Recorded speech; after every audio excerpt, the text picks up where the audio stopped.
Good morning guys, welcome back to my channel. Andito rin ako. Ito pinapaandar nila itong makina na to, pang araro. Kasi kailangan daw mapaandar ng 30 oras, 30 hours. Ganyan kaya palagi nakaandar yan guys. Ayan o. Yan guys, nakapaandar palagi yung ang traktor. Kasi kailangan daw makaandar ito ng 30 oras. 30 oras daw maandar.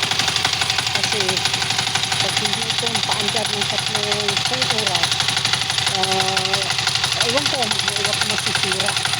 Kaya yan guys, yan ako. Yan guys, ito na ako. Nag-video dito sa traktor namin. Ayan guys.